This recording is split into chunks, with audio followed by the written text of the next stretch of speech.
अब हम लोग बात करेंगे ल्यूकोसाइट्स के बारे में। तो ल्यूकोसाइट्स क्या है?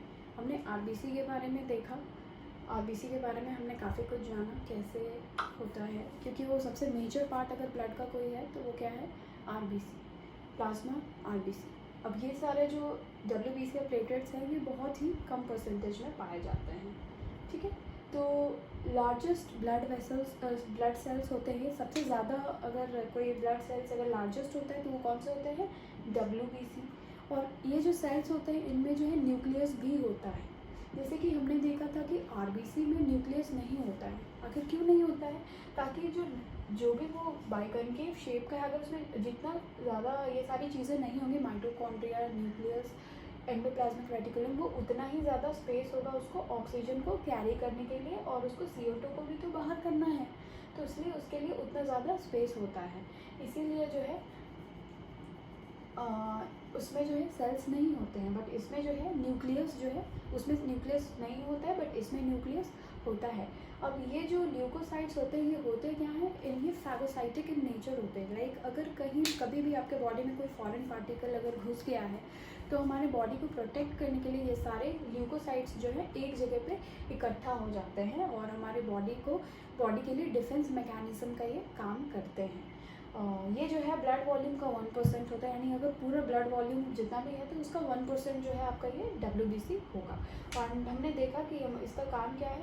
It protects our body against microbes and foreign bodies, यानी कि हमें फॉरेन बॉडीज़ से ये या फिर कोई माइक्रोब अगर हमारे बॉडी में एंटर कर गई या हमें डिजीज़ अगर होगा उनसे, तो ये हमें क्या करते हैं? तुरंत में बॉडी टेम्परेचर को राइज़ कर देते हैं। ये सारे एक जगह इकट्ठा हो जाते हैं और काम करते हैं। तो अब ये जो WBC है ये जो है दो टाइप के हैं, एक है ग्रैन्युलोसाइट्स, एक है एग्रैन्युलोसाइट्स। ग्रैन्युलोसाइट उनका नाम इसलिए पड़ा क्योंकि उसमें जो है ग्रैन्यूल्स पाए जाते हैं, और एग्रैन्युलोसाइट्स में ग्रैन्यूल्स एब्सेंट होते हैं, इसीलिए इसका नाम एग्रैन्युलोसाइट्स है। तो ग्रैन्युलोसाइट्स जो है 3 टाइप के हैं, that is neutrophils, eosinophils and basophils. And agranulocytes जो है मोनोसाइट्स है और इसमें लिम्फोसाइट्स है। तो आगे देखते हैं कि क्या चीज़ है, किसका क्या फंक्शन।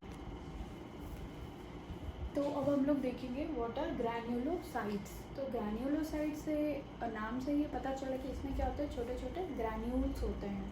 तो इसमें 3 टाइप के ग्रैन्यूल्स पाए जाते हैं, that is neutrophils, eosinophils and basophils. तो न्यूट्रोफिल्स का क्या काम है कि ये क्या करते हैं? हमारे बॉडी को मेनली माइक्रोब्स से क्या करते हैं? प्रोटेक्ट करते हैं। और they are capable of phagocytosis. Phagocytosis मतलब कहते हैं किसी भी चीज़ को, कोई भी फॉरेन पार्टिकल उसको क्या करते हैं? लोग एनगल्फ कर जाते हैं, यानी कि निगल जाते हैं। फिर ये क्या करते हैं? वेस्ट मटेरियल को क्या कर सकते हैं? डिस्ट्रॉय कर सकते हैं। और इनका एक्शन ज़्यादातर बैक्टीरिया और फंगाई के में ये ज़्यादातर अपना एक्शन दिखाते हैं, ठीक है। फिर नेक्स्ट इज एसिनोफिल्स। एसिनोफिल्स और are also capable of phagocytosis, यानी कि चीज़ों को क्या कर सकते हैं? एनगल्फ कर सकते हैं। और ये क्या करते हैं? टॉक्सिक केमिकल्स को स्टोर करते हैं।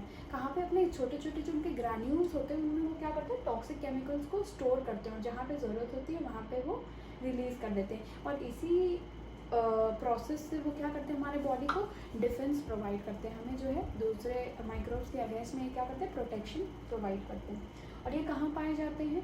तो at site of allergic reaction, जहाँ पे भी एलर्जिक रिएक्शन हो रहा होता है या कुछ वैसा, तो वहाँ पे ये पाए जाते हैं। नेक्स्ट इज कि ये ज़्यादातर अपना एक्शन दिखाते हैं अगेंस्ट पैरासाइट। कहीं पे भी अगर पैरासिटिक इन्फेक्शन होता है तो वहाँ पे ये ज़्यादा एसिनोफिल्स हमें देखने को मिलेंगे। Next is basophils. बेसोफिल्स क्या है? ये जनरली क्या कंटेन करते हैं?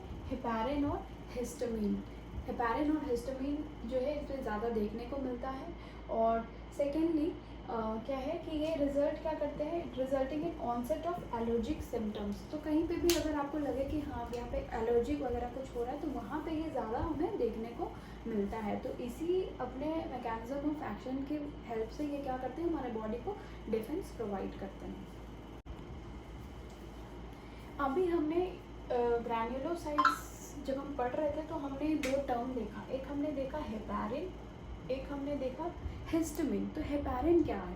हेपारिन क्या है? ये बेसिकली एक तरह का एंटीकोआगुलेंट है, जिसकी मदद से क्या होता है? कई बार क्या होता है हमारे बॉडी में क्लॉट्स अगर फॉर्म हो रहे हैं तो ये क्या करता है? क्लॉट्स को डिसॉल्व करने में हेल्प करता है, यानी कि ब्लड क्लॉट को ये क्या करता है? रोकता है। And second is histamine. अब हिस्टामिन क्या करता है, जहाँ पे भी इन्फ्लेमेशन या एलर्जिक रिएक्शन हो रहा है वहाँ पे क्या करता है, ब्लड फ्लो को ये तेज़ कर देता है ताकि वहाँ पे फाइगोसाइटिक रिएक्शंस जो है हमें देखने को मिले, ताकि हमारे बॉडी को जो है वहाँ पे ज़्यादा से ज़्यादा ये रिएक्शन होगा तो उससे क्या होगा, हमारे बॉडी को डिफेंस मैकेनिज्म हो पाएगा हमारे बॉडी का। इसीलिए ये हिस्टामिन क्या करता है, ब्लड फ्लो को क्या करता है, एक तरह से बूस्ट कर देता है जहाँ पे भी रिएक्शन या इन्फ्लेमेशन हुआ रहता है, जिसकी वजह से हमें क्या होता है, बॉडी को प्रोटेक्शन मिल पाता है, क्योंकि वहाँ पे ज़्यादा से ज़्यादा जो है बेसोफिल्स, एसिनोफिल्स, न्यूट्रोफिल्स वहाँ पे अगर पहुँच जाएंगे तो क्या करेंगे, अपना फैगोसाइटिक रिएक्शन शो करेंगे, तो इसीलिए वहाँ पे कहते हैं ब्लड फ्लो इंक्रीज हो जाए। Now we will talk about A granulocytes.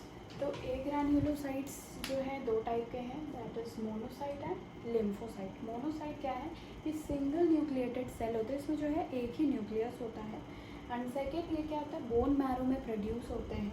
And ये कैसे होते हैं नेचर में, ये भी क्या होता है, फैगोसाइटिक होते हैं। लाइक ये किसी भी फॉरेन बॉडी या ऑब्जेक्ट को ये क्या कर सकते हैं, पार्टिकल को इनगल्फ कर सकते हैं, और ये क्या करते हैं, इम्यूनिटी प्रोवाइड करते हैं। फिर बात करते हैं लिम्फोसाइट की। ये क्या होते हैं, मोनोसाइट से ये क्या होते हैं, साइज में छोटे होते हैं, स्मॉल होते हैं। एंड ये भी कैसे होते हैं, सिंगल न्यूक्लिएटेड होते हैं। एंड ये भी जो है बोन मैरो में ही प्रोड्यूस होते हैं, यानी वहीं पे ये बनते हैं। और इनका भी नेचर कैसा होता है, फैगोसाइटोसिस वाला ही नेचर होता है। ये कोई भी फॉरेन बॉडी या ऑब्जेक्ट को, पार्टिकल को ये क्या कर सकते हैं, एनगल्फ कर देते हैं। और ये जो है बेसिकली दो टाइप के होते हैं, टी लिम्फोसाइट और एक होते हैं बी लिम्फोसाइट। तो टी लिम्फोसाइट बेसिकली क्या करता है, ये हमें जो है इन्फेक्टेड होने से ये रोकता है, और जो बी लिम्फोसाइट है ये काइंड ऑफ ये क्या है, एंटीबॉडीज़ बनाता है। तो ये क्या करता है, ये दोनों ही एक तरह से ये भी हमारे बॉडी को क्या कर रहे हैं, डिफेंस मैकेनिज्म में इसी तरीके से हेल्प कर रहे हैं, ताकि कोई भी बैक्टीरिया, वायरस अगर हमारे बॉडी में एंटर करता है तो इसी तरीके से ये सारे इकट्ठा फंक्शन करके क्या करते हैं, हमारे बॉडी को डिफेंस मैकेनिज्म प्रोवाइड करते हैं। तो यही था WBC। अब हम लोग बात करेंगे प्लेटलेट्स के बारे में, जिसको हम लोग थ्रोम्बोसाइट्स भी बोलते हैं। और थ्रोम्बोसाइट के फॉर्मेशन को हम लोग थ्रोम्बोपोइसिस के नाम से भी जानते हैं। जो नॉर्मल काउंट होता है इसका हमारे बॉडी में, दैट इज़ 1.5 to 4.5 lakhs पर माइक्रो लीटर। यूजुअली ऐसे हम लोग RBC, WBC के काउंट्स को भी देखें तो RBC जो है 1.5 से 4.5 lakhs पर माइक्रो लीटर होता है, और WBC 4500 to 11,000 सेल्स पर माइक्रो लीटर पाया जाता है। तो ये तो था एक जनरल इन्फॉर्मेशन। हम फिर आते हैं अपने प्लेटलेट्स के बारे में। तो प्लेटलेट्स क्या है, इंपॉर्टेंट क्या है, help in clotting of blood. तो सबसे इम्पॉर्टेंट फंक्शन अगर कुछ है प्लेटलेट्स का तो वो ये है कि ब्लड को क्लॉट करने में वो बहुत हेल्प करते हैं। तो कैसे करते हैं वो हम लोग बाद में देखेंगे, बट ये हमें जानना है कि ये क्या, इनका मेजर फंक्शन क्या है, कि ये ब्लड को क्लॉट करने में, क्लॉट फॉर्मेशन में ये हेल्प करते हैं। इनका जो लाइफ स्पैन है वो है 8 से 12 डेज़। RBC का 120 डेज़ था, इसका जो है 8 से 12 डेज़ है। और ये डिस्ट्रॉय कैसे होते हैं, स्प्लीन में होते हैं। कौन करता है, तो हमने माइक्रोफेजेस के बारे में पढ़ा था।